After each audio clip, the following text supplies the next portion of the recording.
우리가 요한복음을 17장을 계속 강해하다 이제 마쳤습니다. 일단 마쳤고요. 조금 서둘러서 끝냈습니다. 그러다 보니까 한 가지 빠진 게 있는데 성령님에 관련된 성령님의 사역에 대해서는 좀 빠졌습니다.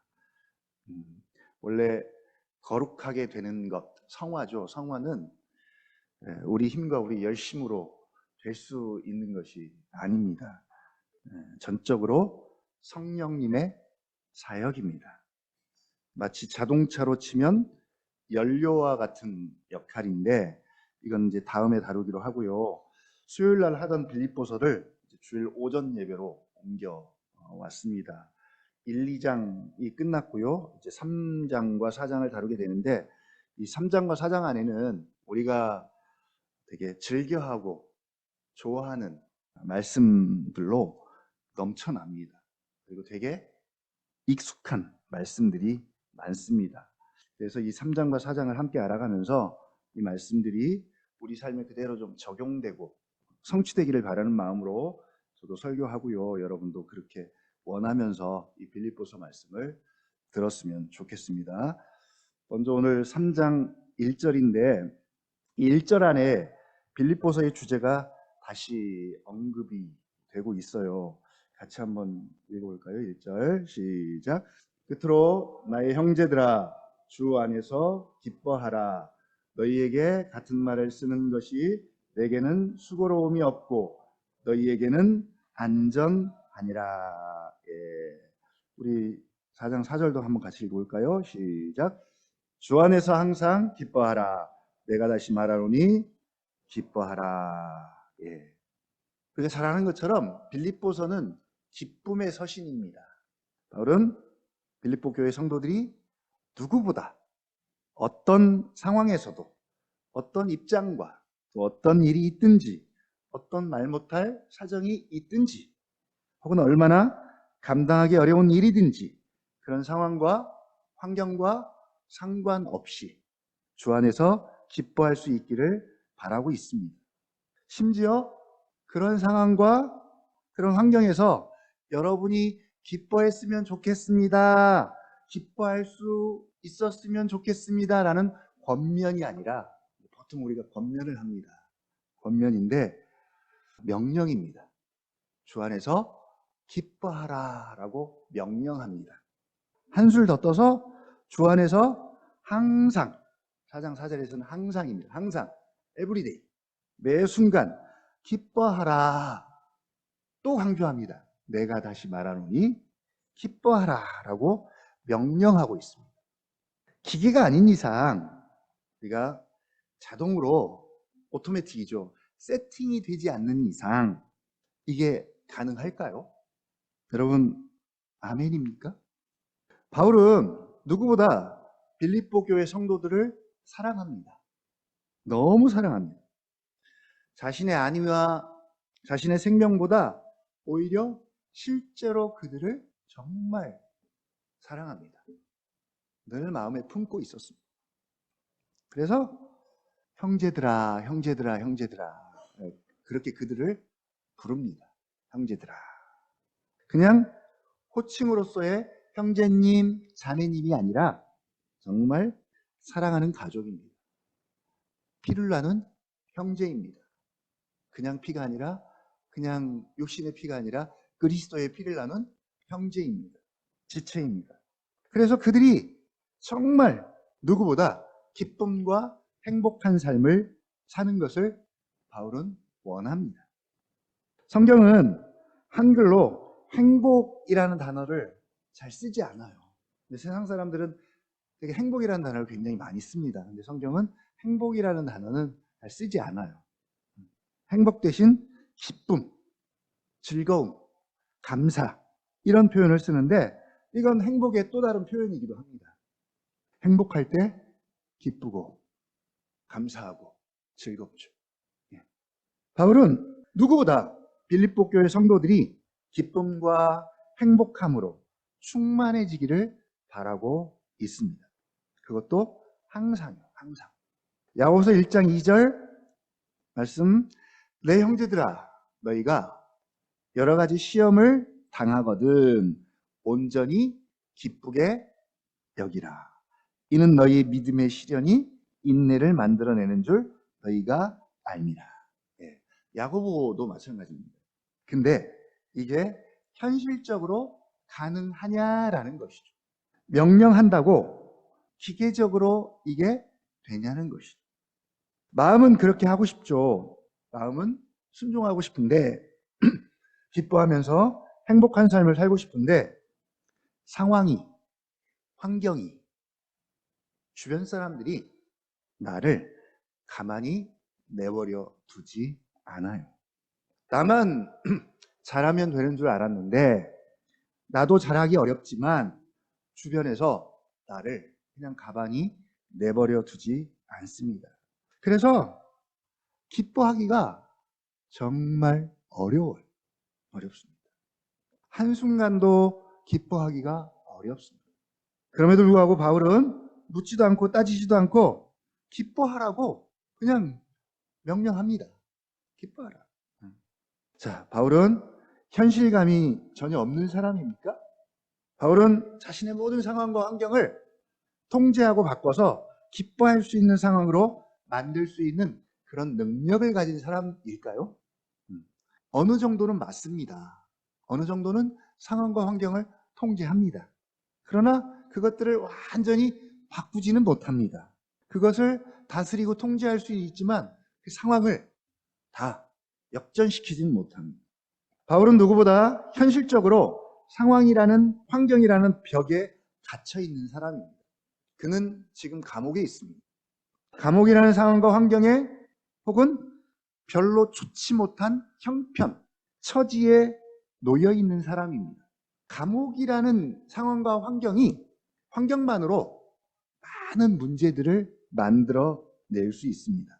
예를 들면 여러분 가족 중 한 사람이 아파서 병원에 입원을 한다고 생각해 보십시오.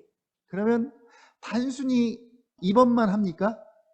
그로 말미암아 이런저런 야기되는 불편함들이 굉장히 많습니다. 한두 가지가 아니죠. 바울도 이걸 다 지금 몸으로 느끼고 부딪히고 그 불편함과 그 자유함 없음과 그 걱정들을 지금 다 몸으로 떠안고 겪고 있습니다. 바울은 호텔방에 있지 않아요. 자신도 다 실제로 겪으면서 부딪히면서 일어나는 일들을 맞이하면서 먼저는 자신에게 적용하고 있습니다. 이 말씀을 그대로 자신에게 지금 적용합니다. 예수님도 마찬가지죠. 예수님도 우리의 고난을 몸소 직접 다 겪으셨습니다. 그래서 고난받는 종입니다. 그래서 우리의 고난을 다 이해하십니다. 바울도 마찬가지입니다. 바울에게도 상황이 있고 환경이 있어요. 바울에게도 형편이 있고요. 처지와 입장이 있어요. 그리고 주 안에서 항상 기뻐하라는 말씀을 자신에게 먼저 적용을 합니다. 그리고 빌립보 교회 성도들에게도 적용을 하고 있습니다. 17절 한번 같이 볼까요? 17절 시작. 형제들아 너희는 함께 나를 본받으라. 그리고 너희가 우리를 본받은 것처럼 그와 같이 행하는 자들을 눈여겨보라.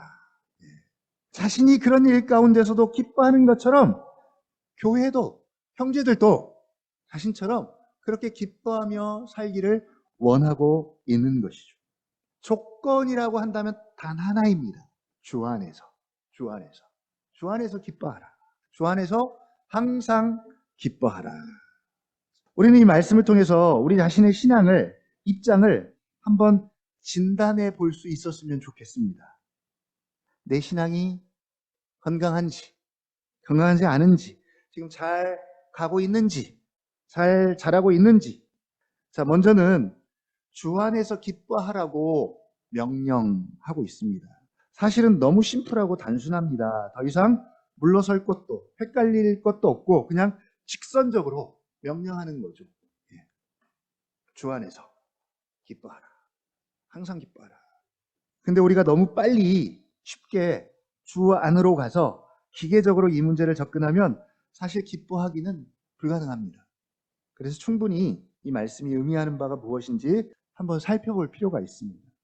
먼저는 우리 기쁨관에 대해서 묻습니다. 기쁨관. 나의 기쁨은 어디로부터 오는가? 나는 지금 무엇으로 기뻐하는가? 무엇이 내 기쁨의 원천이고 근거인가? 나는 어떤 류의 기쁨을 지금 추구하고 사는가에 대해서 먼저 묻습니다. 기쁨이면 다 똑같은 기쁨이 아니라 바울이 말하는 기쁨은 참된 기쁨이죠. 참된 기쁨. 영원한 기쁨입니다.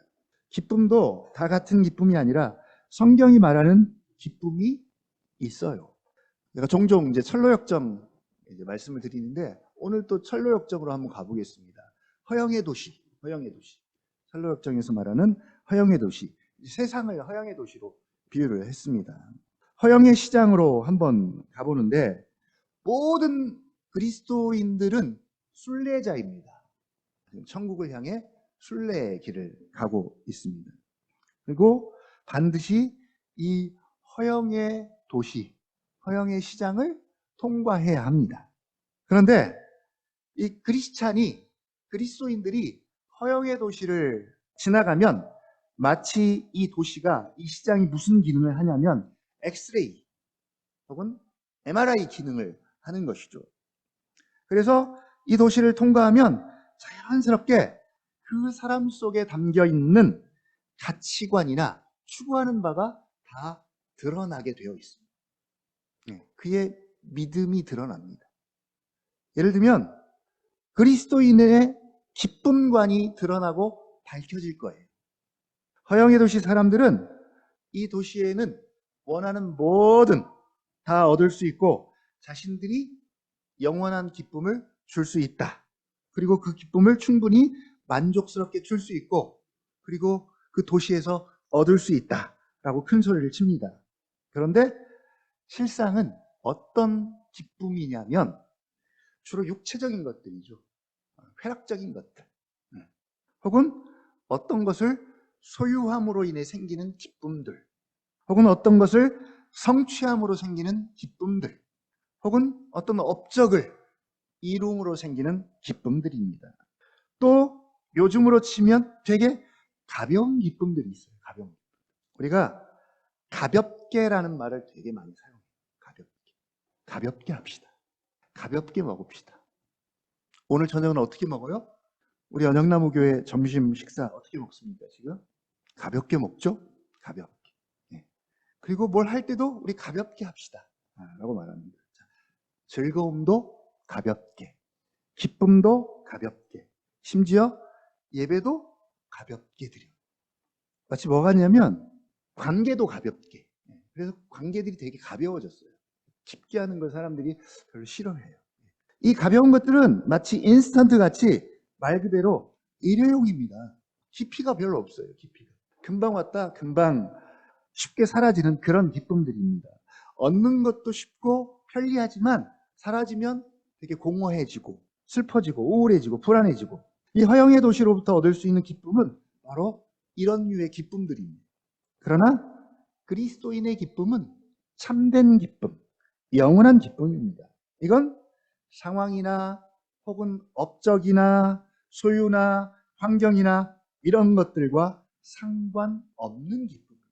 바로 그리스도인과 허영의 도시 안에 사는 사람들의 기쁨감부터 벌써 차이가 나고 다르기 때문에 서로 충돌할 수밖에 없는 것이죠. 그래서 그리스도인들은 이렇게 말합니다. 우리는 이 도시로부터 참된 기쁨과 행복과 관련해서 아무것도 얻을 수 없다 라고 말해야 합니다. 말하는 사람들이죠. 여러분 맞습니까? 혹시 그 정도는 아니지 않나 라고 생각하세요? 반면에 허영의 도시의 사람들은 우리는 너희가 원하는 것, 기쁨이든 행복이든 뭐든 다 줄 수 있고 다 얻을 수 있다, 다 사고 팔 수 있다 라고 말합니다. 이 둘 사이에서 어느 쪽일까요? 우리는 어느 쪽에 속합니까?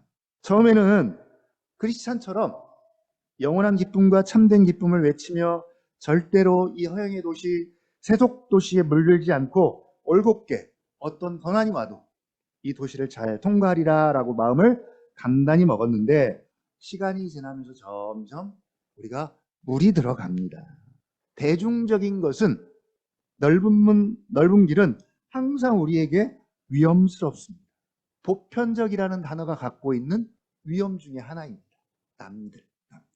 남들도 다 하고 남들도 다 원하는 것인데 어느 순간 가벼운 기쁨이 좋아졌어요. 저를 봐도 그런 것 같아요. 어느 순간 가벼운 기쁨이 되게 좋아졌어요. 이 가벼운 기쁨을 좋게 표현하면 소소한 즐거움들이에요. 소소한 즐거움. 이것들이 일상에 힐링을 가져다 준다라고 이제 그렇게 말합니다. 그러다 보니까 찾게 되고 원하게 되고 어느 틈엔가 굳이 참된 기쁨, 영원한 기쁨, 주님이 제자들에게 말씀하셨던 내 기쁨, 주님의 기쁨 이런 것이 아니어도 얼마든지 일상이 주는 이 소소함들, 가벼운 기쁨들로 충분히 살아갈 수 있는 것이죠. 충분해졌습니다. 그리고 얻기도 쉽고요. 근데 문제는 이런 기쁨들로는 우리가 겪는 상황과 환경과 여러 가지 시험과 고난을 이겨내지는 못한다는 것이죠. 그래서 어려움이 찾아오면 또 술을 먹어야 해. 또 그것을 잊기 위해서 진통제를 또 맞아야 하고요. 또 여행을 떠나야 합니다. 예를 들면 힐링 여행을 떠나요. 일상의 기쁨과 즐거움을 경험하고 옵니다. 그러면 이 기쁨과 즐거움이 적어도 한 달 이상은 1년은 충분히 넉넉히 이기고 살도록 해줘야 하는데 집에 돌아오는 순간 딱 갔다 와서 일상으로 돌아가면 그 기쁨은 온데간데 사라지고 없는 것이죠. 그런데도 우리는 여전히 이런 기쁨과 즐거움에 매여 그것들을 추구하고 삽니다. 물론 우리가 육체를 가지고 있는 한 이런 일상의 기쁨과 즐거움, 소소한 즐거움들이 여러분 뭐 쓰레기고 죄악이고 그런 건 아니에요. 그런 건 아닙니다. 이것도 하나님께서 우리에게 주신 지난주 설교 제목 기억나시죠? 구원과 관련 없는 은혜입니다. 은혜. 일상의 은혜예요. 그러나 특별 은혜는 아닙니다. 우리가 원하는 기쁨은 바로 구원과 관련된 은혜, 특별 은혜를 통해서 누리는 기쁨입니다. 자, 그러면 우리가 주 안에서 기뻐하라, 항상 기뻐하라는 명령을 받았습니다. 명령을 받았는데 어떻게 주 안에서 기뻐할 수 있을까요? 어떻게? 가장 중요한 건 주 안에서입니다. 주 안에서. 이 주 안에서 없이 그냥 무턱대고 기뻐하는 사람 절대 아니에요. 그리스도인이 그런 사람이 절대 아닙니다. 표정 관리가 중요하죠? 그러나 우리의 기쁨은 표정 관리를 통해서 만들어내는 그런 기쁨도 아닙니다. 또한 기뻐하는 사람이라는 인상을 주기 위해서 일부러 웃고 하는 그런 사람도 아닙니다. 침울한 그리스도인일 필요는 없지만 그렇다고 일부러 그리스도인이라는 이유만으로 그냥 마냥 기뻐하고 웃을 필요는 없습니다. 우리의 기쁨은 우리가 인위적으로 만들어내는 그런 기쁨이 아니라 이건 열매고 결과입니다. 이건 그리스도인이기 때문에 그리스도인에게 맺어지는 열매요, 결과요, 부산물입니다. 이건 따라오는 겁니다. 빌립보서 1장 11절이죠. 예수 그리스도로 말미암아 혹은 성령으로 말미암아입니다. 의의 열매가, 성령의 열매가 가득하여 그 열매 가운데 기쁨이 있는 것이죠. 하나님의 영광과 찬송이 되기를 원하노라. 그래서 어떻게 보면 이 명령은 아무에게나 하는 명령이 아니라 빌립보 교회 성도들이 그리스도인이기 때문에 하는 명령입니다. 우리가 자녀들에게 어떤 걸 명령할 때 첫째, 둘째, 셋째가 있다면 충분히 그걸 감당할 만 할 수 있는 자녀에게만 명령하잖아요. 마찬가지입니다. 그리스도인이기 때문에 하는 명령입니다. 그리스도인이라면 주 안에서 기뻐하라, 항상 기뻐하라고 명령할 수 있습니다. 이유는 단 하나예요. 그가 그리스도인이기 때문에. 그가 그리스도 안에 있기 때문에. 그가 그리스도와 연합된 자이기 때문입니다. 우리가 그리스도인입니다. 그런데 왜 그렇게 우리가 기뻐하기가 어려울까요? 왜 이 명령이 부담스럽고 적용하기가 어려울까요? 적용이 잘 안 될까요? 결론부터 말씀드리면 주 안에서가 잘 안 되기 때문입니다. 서신서에서 가장 바울이 강조하는 것 중에 하나가 뭐냐면 모든 것보다 앞세우는 것, 실제로 그의 삶에 있어서 지극히 선하고 중요한 것이 뭐냐면 바로 주 안에서, 그리스도 예수 안에서입니다. 이게 모든 서신서의 가장 핵심입니다. 본질입니다. 빌립보서가 기쁨을 다루지만 물론 다른 서신서들은 또 다른 주제를 다루지만 이 기쁨을 어떻게 다루냐면 바로 주 안에서 다룹니다. 주 안에서. 그래서 주 안에서의 기쁨입니다. 다른 주제들도 다 마찬가지입니다. 그것이 뭐든, 그것이 환난이고 고난이나 박해나 핍박이나 기근이나 적신이나 위험이나 칼 혹은 사망에 대해서 다룰 때도 마찬가지고 생명, 천사들, 현재 일어나는 모든 일, 장래일, 능력 높은 기쁨이나 다른 아무 피조물이나 왜요? 다 주 안에서, 그리스도 예수 안에서 혹은 내게 능력 주시는 자 안에서 내가 뭐든 다 할 수 있습니다. 다룰 수 있습니다. 통제할 수 있습니다. 요즘 신명기는 어떻습니까, 여러분? 신명기 강조하고 앞세우는 게 뭘까요? 신명기에서 율법에 대해서 지금 얘기했고요. 뭘 가장 강조합니까? 율법을 말하기 전에 내 하나님 여호와. 다른 건 생각은 안 나도 아마 이건 생각날 거예요. 내 하나님 여호와. 내 하나님 여호와. 왜냐하면 말끝마다 계속 이걸 앞에다가 강조하고 있기 때문에 다른 건 기억 못해도 많잖아요. 이거 해라 저거 해라. 명령이 굉장히 많아요. 많지만 자고 나면 다 잊어버리잖아요. 그러나 내 하나님 여호와가, 내 하나님 여호와의 말씀. 너희는 누구다? 내 하나님 여호와의 백성이다. 내 하나님 여호와의 성민이다. 내 하나님 여호와의 보배로운 백성이다. 말끝마다 구구절절히 내 하나님 여호와께서, 여호와가 하나님이다. 여호와가 너의 하나님이다. 바로 이 관계를 전제하고 모든 말씀이 주어지고 그들은 그 율법의 명령에 순종을 해야 하는 겁니다. 바로 이 관계 때문에 이 명령이 주어지는 거고 율법이 주어지는 거예요. 바울에게 주 안에서의 의미는 어떤 의미일까요? 우리에게 주 안에서는 어떤 의미가 있을까요? 바울은 빌립보서 시작부터 빌립보에 사는 모든 성도와 또한 감독과 또한 집사들에게 편지하노니라고 하면서 빌립보에 사는 것보다 그리스도 예수 안에서를 앞세우죠? 앞세웁니다. 빌립보에 사는 것은 대단히 자랑스럽고 명예롭고 자긍심과 자부심을 가질만 합니다. 그래서 할 수만 있다면, 기회만 된다면 자랑하고 싶은, 드러내고 싶은 특권입니다. 바로 현실적으로, 실제적으로 빌립보라는 도시에 사는 사람들이 갖는 의미입니다. 그러나 바울은 빌립보 앞에 뭘 둬요? 1장, 1절. 같이 읽어볼까요? 시작. 그리스도 예수의 종 바울과 디모데는 그리스도 예수 안에서 빌립보에 사는 모든 성도와 또한 감독들과 집사들에게 편지하노니. 그리스도 예수 안에서. 우리가 어떤 말을 시작할 때 앞에다 그리스도 예수 안에서를 먼저 놓고 시작하면 되게 어때요? 말도 안 되고 민망하고 쑥스럽고 그렇죠. 한번 뭔가를 시작하기 전에 의도적으로 그리스도 예수 안에서라고 먼저 딱 전제하고 한번 시작을 해보십시오. 얼마나 어색할지. 근데 바울은 보편적으로 그렇게 사용을 합니다. 뿐만 아니라 자신의 인생관, 삶과 죽음에 대해서도 한 줄로 요약하죠. 21절, 20절부터 한번 읽겠습니다. 20절, 1장 20절. 시작.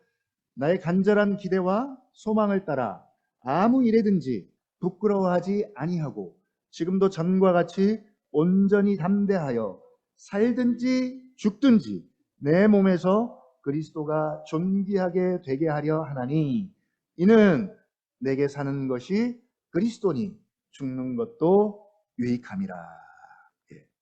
이는 내게 사는 것이 그리스도인이 죽는 것도 유익함이라. 그래서 결론은 그리스도 안에 있으면 살든지 죽든지입니다.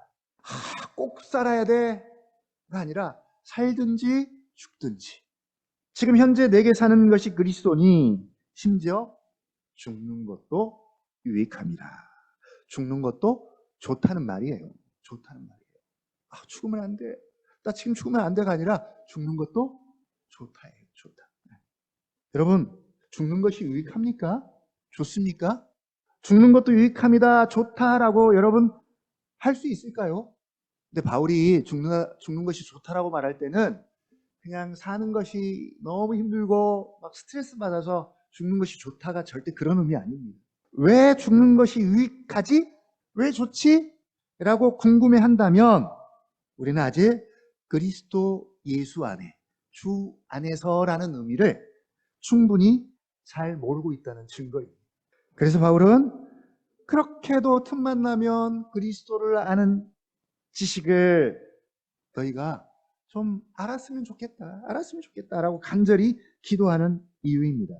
그렇다면 실제로 우리가 주 안에서 기뻐해야 하는데 이 기쁨은 어떤 식으로 우리에게 오는가? 도대체 어떤 기쁨인가?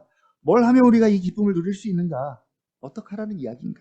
주 안에서, 그리스도 예수 안에서라고 할 때 바울이 제일 강조하는 것은 그리스도인이라는 이 신분의 변화와 그리스도인의 위치와 존재입니다. 오늘 우리 김경희 집사님이 기도하시면서 그 부분을 딱 이렇게 기도하시더라고요. 한 주간 그리스도인의 정체성 잊지 않고 사는 것에 대해서 기도를 하셨어요. 그래서 이제는 그리스도인이라는 이 정체성, 신분에 대해서 많이 실제적으로 현실 가운데 생각을 하시는구나. 되게 감사했습니다. 신명기의 율법은 하나같이 다 명령이잖아요. 권면 아닙니다. 명령이에요. 처음부터 끝까지 다 명령입니다. 이랬으면 좋겠어요. 저랬으면 좋겠어요. 그거 아니죠. 명령입니다. 법이에요. 여기서 명령은 법입니다. 처음부터 끝까지 다 그래요. 자, 명령, 법. 듣기 싫어요. 명령조로 말하면 하려고 하는 것도 하기 싫어지고요. 그냥 기분이 나빠져요. 이 타락한 본성의 특징 중에 하나가 그거예요. 그냥 기분이 나빠져요. 나에게 명령을 하면 기분이 나빠요. 맞는 말인데도 기분이 나빠요. 특히 자녀들이 그래요. 내가 하려고 그랬는데 우리 예은이가 저한테 그래요. 내가 하려고 그랬는데 아버지가 말하니까 하기 싫다고 막 대들어요. 명령이 갖는 그런 불편한 마음이 있어요. 자, 누구에게 하는 명령입니까? 하나님과 언약을 맺은 언약 백성에게 주시는 법, 명령입니다. 이 명령은 하나님과 관계없는 사람들에게 주시지 않습니다. 대한민국 헌법은 대한민국 국민들에게만 적용이 됩니다. 마찬가지로 신명기의 명령은 그 법은 여호와 하나님과 언약을 맺은 언약 백성들에게만 해당이 됩니다. 그래서 말끝마다 내 하나님 여호와라는 하나님과 그들의 관계와 위치를 항상 먼저 언급하면서 이 관계와 위치 안에서 그 명령에 순종할 것을 말씀하고 있는 것이죠. 마찬가지로 서신서의 모든 명령과 권면은 삶에 대한 부분은 다 그리스도인이라는 신분에 근거한 겁니다. 두 가지죠. 하나는 너희의 신분이 이렇게 변했기 때문에 너희는 신분에 걸맞는 삶을 살아야 한다라는 측면에서 권면하고 명령하고 있고요. 또 하나는 그리스도인이라는 너희의 신분이 충분히 그런 삶을 살 수 있음도 전제하고 명령을 하는 거예요. 그러니까 주 안에서 기뻐하라 라는 말씀은, 명령은 이것이 그리스도인에게 걸맞는, 어울리는 삶입니다. 그러나 또 한편으로는 충분히 그리스도인이기 때문에 주 안에서 항상 기뻐할 수도 있습니다. 이 두 가지입니다. 2장 14절 한번 가볼까요? 2장 14절 같이 읽어보죠. 시작. 모든 일을 원망과 시비가 없이 하라. 이 원망과 시비는 광야의 출애굽 1세대의 특징입니다. 애굽에 종살이 하던 백성들을 하나님께서 불러내어 구원의 은혜를 베풀고 친히 구원하셔서 하나님의 성민, 보배로운 백성이 되게 하시고 그들을 광야로 이끌어 내셨습니다. 그리고 언약을 맺으시고, 물론 이 언약은 우리가 창세기를 통해서 지금 말씀을 듣고 있는 그 조상 아브람 때부터 이미 맺은 언약입니다. 이 언약을 이제 아브람 한 사람이 아니라 백성 단위로 언약을 다시 갱신합니다. 그리고 언약 백성다운 삶을 살도록 율법을 주십니다. 핵심은 뭐예요? 이제는 너희의 신분과 존재가 변했으니까 애굽 사람들의 삶의 방식처럼 살지 말아라. 살면 안 된다. 살면 안 된다. 그런데 여전히 원망과 시비와 불평으로 일관하면서 애굽의 삶의 방식을 계속 그리워하면서 그 율법과 명령에 불순종합니다. 이게 1세대, 출애굽 1세대의 특징이죠. 그리고 이제 신명기, 우리가 지금 말씀 묵상하고 신명기에서 다시 출애굽 2세대, 다음 세대에게 신명기를 통해서 모세가 율법을 다시 재해석해 줍니다. 다시 주죠. 똑같습니다. 내 하나님 여호와가 너희의 신분과 존재가 이렇게 바뀌었다, 이렇게 변했다. 먼저 기억해라. 그리고 하나님의 거룩한 백성과 성민과 보배로운 백성이 되었으니까 역시 이제는 광야가 아니라 가나안 땅에 들어가거든. 약속의 땅에 들어가거든. 가나안 사람들의 삶의 방식 따르지 말고 너희에게 준 율법을 따라 살아라. 같은 말씀입니다. 오늘 바울도 그 말이죠. 모든 일을 원망과 시비가 없이 하라. 근거는 뭐예요? 근거는 너희가 누구이기 때문에? 하나님의 자녀이기 때문에. 그리스도인이기 때문에. 근데 이 자녀가 어떤 자녀입니까? 하나님의 자녀가 되었다고 해서 진짜 막 하나님의 자녀가 되는 순간, 혹은 우리가 막 세례받은 순간 완전하고 온전한 상태가 되면 좋은데, 그런 상태로 거듭나면 좋은데 아직은 어리고 불완전합니다. 아직은 그래요. 그러나 하나님의 자녀이기 때문에 원망과 불평과 시비가 어울리지 않아요. 이건 애굽 사람들의 삶의 방식이고 그런 모습입니다. 이제는 하나님의 흠없는 자녀, 흠없는 자녀가 되어야 합니다. 물론 궁극적으로는 흠도 없고 점도 없고 티나 주름 잡힌 것이 없는 완전하고 영광스러운 하나님의 자녀로, 그리고 그리스도와 함께한 상속자로 영광도 함께 받을 겁니다. 물론 될 것이지만 우리 안에 착한 일을 시작하신 이가 그리스도 예수의 날까지 이루실 줄 확실하지만, 그럼에도 불구하고 우리는 여기서 흠없는 자녀로 살아가야 합니다. 그래서 원망과 시비가 없도록 해야 합니다. 왜요? 하나님의 자녀이기 때문에 그렇습니다. 주 안에서 항상 기뻐할 수 있어야 합니다. 왜요? 그리스도인이기 때문에. 그리스도와 연합되었고 그리스도와 한 생명 안에 있고 그리스도가 내 안에 살고 나는 그와 더불어 먹고 마시고, 한마디로 그리스도와 하나 되었기 때문이고 그 하나됨을 누리고 사는 사람들이기 때문에 우리는 주 안에서 기뻐할 수 있습니다. 바로 그리스도인이라는 신분, 그 정체성으로 오는 기쁨과 확신으로 말미암아 우리가 충분히 기뻐할 수 있습니다. 두 번째입니다. 두 번째는 가장 본질적인 기쁨이죠. 본질적인 기쁨입니다. 그는입니다. 그는 누구인가? 첫 번째가 나는 누구인가를 통해서 얻는 기쁨이라면, 두 번째는 그는 누구인가를 통해서 얻는 기쁨입니다. 그는 누구입니까? 바울이 빌립보서를 통해서 혹은 다른 서신서를 통해서 가장 강조하는 것 중에 하나가 그거죠. 그는 2장 6절 한번 같이 읽어볼까요? 2장 6절 그는 시작. 그는 근본 하나님의 본체시나 하나님과 동등됨을 취할 것으로 여기지 아니하시고 오히려 자기를 비워 종의 형체를 가지사 사람들과 같이 되셨고 사람의 모양으로 나타나사 자기를 낮추시고 죽기까지 복종하셨으니 그 십자가에 죽으심이라. 자, 그는. 그 다음에 또 있죠. 그를 9절 시작. 이러므로 하나님이 그를 지극히 높여 모든 이름 위에 뛰어난 이름을 주사 하늘에 있는 자들과 땅에 있는 자들과 땅 아래에 있는 자들로 모든 무릎을 예수 이름에 꿇게 하시고 모든 입으로 예수 그리스도를 출하시인하여 하나님 아버지께 영광을 돌리게 하셨느니라. 바로 그는 그를입니다.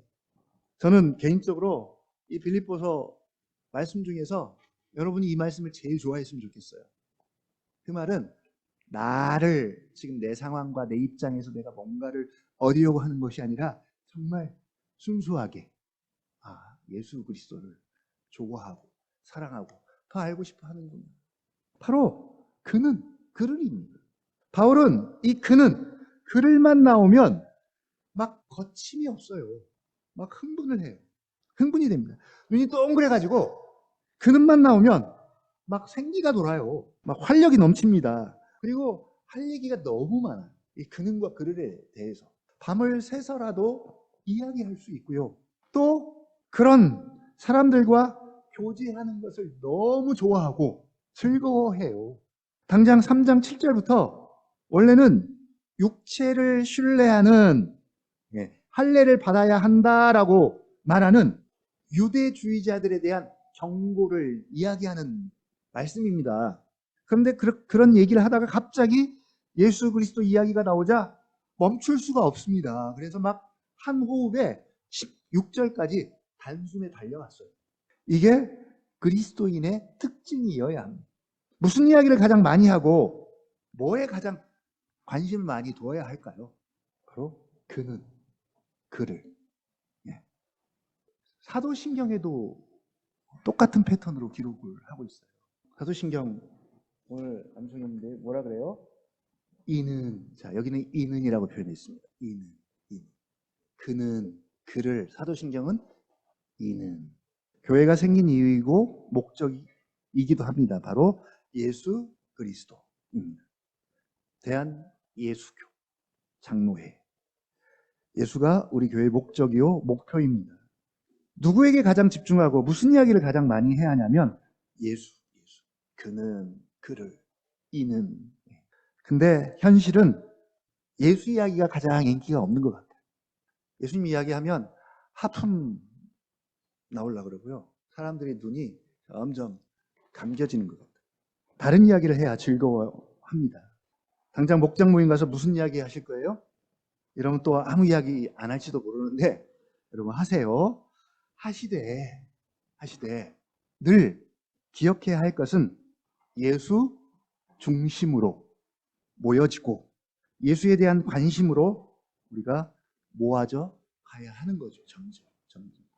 예수 이야기 나올 때 더 집중이 되고 그 예수 때문에 예수 안에서 더 하나가 되고 옆에 있는 지체가 왜 좋아져요? 나와 성격이 맞기 때문에 그 안에 예수를 막 정말 사랑하는 그런 순수한 진실한 마음이 보여지기 때문에 그게 너무 좋은 거죠. 그래서 그가 그와 더 교제하고 싶고 취미가 같아서가 아니라 그 마음 안에 품고 있는 예수 때문에. 그래서 예수를 사랑하는 사람들을 보면 더 친근하고 더 교제하고 싶고 그런 마음이 생기는 거죠. 그런데 사람들이 모여있는 곳에 가면 은근히 교회에서 나온 그 그룹의 사람들이 되게 많아요. 카페를 가도 그렇고요. 근데 뭐 들으려고 하는 건 아니에요. 근데 들려요. 워낙 목소리 커요. 어떤 분이 그러더라고요. 교회는 말이 많대요. 근데 성경적으로 말이 많은 이유를 이렇게 그분이 해석을 했어요. 하나님이 말씀으로 모든 걸 지으셨기 때문에 교회는 말이 많대요. 자, 무슨 이야기예요? 제 평생 소원이 예수님에 대해서, 그에 대해서, 그분에 대해서 자신이 묵상하고 알게 된 그에 대해서 진지하게 이야기하는 것을 좀 들어보고 싶어요. 어느 날 제가 카페를 갔는데 일단의 무리들이 모여서 막 진지하게 그는, 그를 대해서 이렇게 묵상한 것을 나누는 모습을 좀 보고 싶어요. 그랬으면 좋겠어요. 근데 무슨 이야기예요? 주로 다 교회 이야기 하더라고요. 성도들 뒷담화. 권사님, 집사님이라는 그 호칭만 안 써도 좋은데 그냥 거기서 권사님, 집사님 호칭만 크게 얘기하고 목사님 뒷담화하고 성도들 뒷담화하고. 근데 얼마나 진지하든지 크게. 자, 그를 통해서 오는 기쁨이 근본적이고 본질적이고 참된 기쁨입니다. 그분의 인격, 그분의 존재, 그리고 그분의 사역을 알고 묵상함을 통해서 오는 기쁨입니다. 오늘 시편 찬양 가운데도 3절인가요? 주께서 대사를 행하셨습니다. 그 대사를 행하셨기 때문에 나는 기뻐합니다 라는 가사가 3절 가사더라고요. 바로 그 대사를 행하신 그분의 사역을 알고 묵상함을 통해서 오는 기쁨들입니다. 찬양도 마찬가지 아니겠습니까? 평생 이 싸움이에요. 이 싸움. 얼마나 크신 존재이고 얼마나 그 주님의 사역이 광대하고 위대합니까? 우리가 그 찬란한 그 주님의 사역을 그 십자가의 그 고난의 무게와 그 십자가의 죽음이 담고 있는 그 뜻과 그 가치를, 그 신비를 우리가 다 알 수 있을까요? 그가 얼마나 낮아지셨고 얼마나 깊이 내려가셨는지, 주님이 당하신 그 모욕과 그 비웃음과 조롱이 얼마나 정신적으로, 감정적으로 비참한지, 가장 사랑하는 아버지로부터 버림받고 단절된 그 주님의 영혼의 탄식을, 그리고 그 육체에 가해진 채찍의 고통들, 그 못박힘의 고통들, 그 군중들의 비난과 수군거림, 그 조롱들, 우리가 다 이해할 수 있을까요? 저주를 받는다는 것이 어떤 의미인지, 그리고 십자가를 통해서 하나님이 성취하신 그 구원의 역사들, 바로 그 주님의 하나님 되심과 그 주님의 사역을 아는 것이 바로 우리 기쁨의 본질입니다. 근원입니다. 성경이 말하는 참된 기쁨입니다. 이건 예배 한번 잘 드린다고 해결되는 기쁨도 아니고요. 앉아서 가만히 기다리면 어느 날 찾아오는 기쁨도 아닙니다. 바울은 우리에게 명령하고 있습니다. 가만히 앉아서 기다림을 통해서 얻는 수동적인 명령이 아니라 되게 능동적이고 되게 적극적인 명령입니다. 먼저는 주 안에 서야 합니다. 그리스도인이어야 합니다. 변화된 그리스도인의 신분과 위치를 알 때, 존재를 알 때, 이것을 뼈저리게 느낄 때, 혹은 뼛속까지 그리스도인일 때, 하나님의 자녀됨의 유익과 특권을 알고 살아갈 때, 우리는 이 명령에 아멘 할 수 있습니다. 더 나아가서는 그리스도 예수를 부단히 주목하고 묵상하고 바라볼 때 우리가 기뻐할 수 있습니다. 우리의 눈과 귀와 마음이 그리스도를 벗어나는 순간 유사 기쁨, 짝퉁 기쁨에 여러분 미혹되고 맙니다. 교회를 벗어나는 순간 그래요. 사단이 행복을 느끼고 유토피아 천국을 마음껏 경험해라 라고 사용하는 것들이 널려 있어요. 우리가 은연중에 그것들을 경배하고 예배합니다. 뭐예요? 돈과 섹스와 권력, 거기다가 지금 마약이 실제로 많은 사람들을 유혹하고 있습니다. 이건 국가도 그 많은 불법이니까 그나마 다행이지만 오히려 국가가 장려한 것들이 있죠. 3S 정책. 이건 종교개혁을 다루면서도 나왔던 얘기예요. 정부가 국민들의 관심을 이런 쪽으로 쏟게 해서 당시의 시대 이슈를 무마시키려는 정책으로 쓴 것들. 바로 3S 정책. 너무 유명하죠. 뭐예요? 섹스, 스포츠, 스크린, 거기다가 요즘엔 막 스피드. 근데 이것들이 되게 잘 정착이 돼서 지금 사람들의 삶을 지배합니다.